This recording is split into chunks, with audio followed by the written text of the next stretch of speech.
সবার উপরে আমার নাম দিচ্ছে। আমি বলছি এত সম্মানের দরকার নাই, আপনারা যেমন আদর করেন আমার গ্রামের মানুষ আমার আদর করে, এই মাহফিলটার পরে আমার গ্রামের মাহফিল, হ্যাঁ আমার নামটা সবার উপরে দেখো না, নাইমুদ্দিন সবার উপরে ওয়াজ করবো, নাইমুদ্দিনের উপরে ওয়াজ করবো লাগে দিতাম না।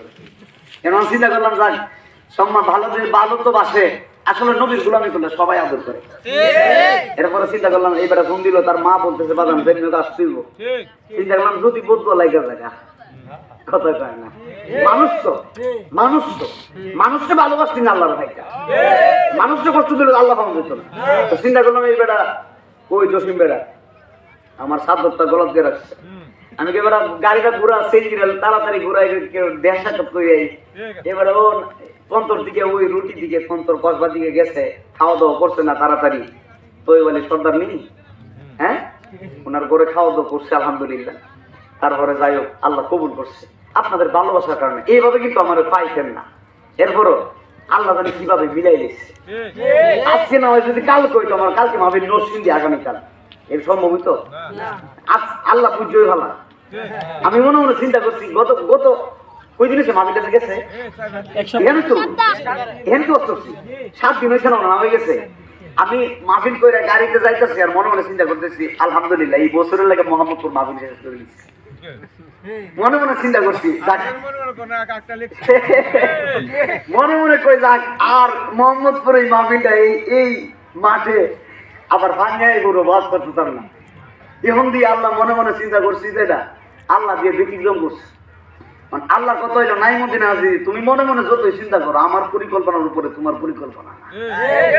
আমি আল্লাহ রিজিক রাখলে আরেক মাহফিল না, তোমার যদি 5টা মাহফিলে থাকে রিজিক মোহাম্মদপুরে রাখলে যেমনে মন সেমনে আমি আল্লাহ তোমার আনামু কথা করে নাইলে কি দেশি মুরগটা খাইতাম কথা করে না, দেশি মুরগ খাইছি এরপরে কি মুরগিরা, হ্যাঁ আমি তো মুরগের রাং বেশি পছন্দ করি, বাবা বাচ্চা খাই এগুলার আবার রাং টাং ধরবার লেগে দেয় না। আল্লাহ আল্লাহ লাখ অসুবিধা নাই, ওকে ডিস্টার্ব করে এটা কি বুঝি না, আপনার ভিতরে লাইট বন্ধ করে তো দেখলাম না বাজান, যাক অসুবিধা নেই, মরলে আমি মরে আপনারা বাঁচান,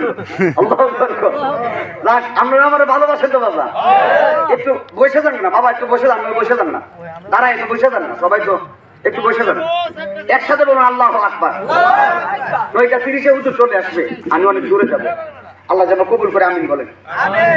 আর 10 তারিখ মহরমে লেগে কই মহরমানি কই বাজান কথা কই ওই 10 তারিখ তার বাড়িতে মাহফিল, সামনে মাসের 10 তারিখ আমি আসবো, 8টার সময় ওয়াজ করবো, সবাই তাড়াতাড়ি তাড়াতাড়ি 8টা থেকে 10টা 2 ঘন্টা, এরপরে নাসির বাজাবো ওই মহরমানির বাড়ি দাওয়াত দেখেছি, মাইকিং টাইকিং লাগতো না, আমি দাওয়াত দিছি, এই মানুষগুলো চলবো, আমার 1000 মানুষ লাগে না, নবীর ফ্যামিলি একটা হইলে তো কথা ঠিক না বেটি, 10,000 লোক লাগতো দরকার নাই আমার, 10,000 লোকের ভিতরে ইমান নাও থাকতে পারে, 10,000 লোকের ভিতরে একজন ফাঁকলা পয়সা রয়েছে ফাঁকলের বেশে বোঝা যায় কিচ্ছু নাই, তার ভিতরে এসকে মতো তোমার প্রেম বল, এই ফাঁকলা দোয়া করলে নাই কিনে আরো ঘুরে উঠবো।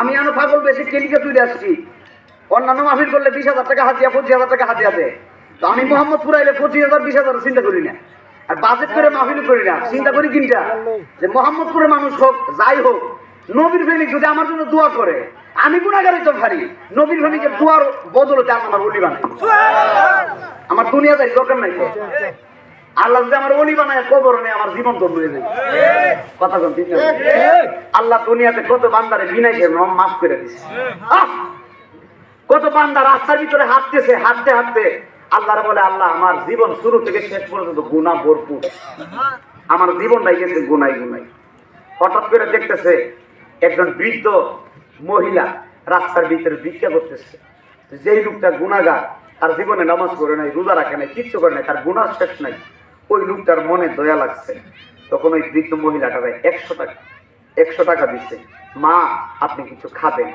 আল্লাহর মায়া লেগে গেছে, আল্লাহ বান্দারে মাফ করে দিলেন। দেখেন হঠাৎ করে আল্লাহ তাকায় দিয়েছি রে বান্দাটা এত বড় নাফরমান, তার গুনার শেষ নাই, কিন্তু মোহাম্মদপুরের বাজারে আমার বৃদ্ধ বান্ধবী পেটের ক্ষুধায় থর করে কাঁপতেছে, আর এই গুনাহগার বান্দার তারা 100 টাকা দিয়ে সাহায্য করলো, এইবারে যা করে মাফ করে দিচ্ছে, আল্লাহ উসিলা দিয়ে বান্দারে মাফ করে। নাইমুদ্দিন আজিজ সারা বিশ্বে ওয়াজ করে মাফ পাইতাম না যদি আল্লাহ দয়া না করে, আমি যতই কিছু করি যতই কাহিনী করি না গেলে সারা জিকির করে না গেলে আমি বলতে পারতাম না আমি মাফ হয়েছে কিনা, জানে কেনা? এখানের মধ্যে যতগুলা মানুষ আছেন এখানের মধ্যে আল্লাহ কারে জানে আল্লাহর ওলি বানাইছে। 40 জন লোক যেখানে যেখানে থাকে সেখানে আল্লাহ একজনের ওলি বানায়। এখানে কি 40 জন না আরো আছে? কারে জানি আল্লাহ কবুল করছে ওলি হিসাবে। আমরা দোয়া করি আল্লাহ যারে কবুল করছো ওই ওলির উসিলে আমরা তুমি মাফ করে দিও। আমরা গুনার শেষ আছে বাবা, এই গুনাহ লয়ে যারা মেলা বানাইতে ঘোরাফেরা করতেছে যদি মারা যায় জবাব দিবেন কি? এটা জান্নাতের বাগানে আইসাই মারা যান, জান্নাতে হয়ে যাবেন। জান্নাতের বাগানে আইসা তওবা করেন, জান্নাতে হয়ে যাবেন। আল্লাহ বলে বান্দা যখন আমার দিকে হেঁটে হেঁটে আসে আমি তখন দৌড়ায় দৌড়ায় যাই। বান্দা যখন আমার কাছে তওবা করে আমি আল্লাহ বান্দার জীবনের গুনাহটা মাফ করে দিই। এই মোহাম্মদপুরের বাবা, আপনাদের গ্রামের নামটা বড় চমৎকার, মুহাম্মদুর রাসূলুল্লাহ সাল্লাল্লাহু আলাইহি ওয়াসাল্লাম। আমাদের নবী মায়ার নবী, দয়ার নবী, এর মধ্যে কোনো সন্দেহ নাই। আমার নবী আপনার নবী চিরস্থায়ী আপনার জন্য আমার জন্য কেঁদেছেন, এর মধ্যে কোনো সন্দেহ নাই। আমার নবী দুনিয়ার বাড়িতে নবীর হায়াত ছিল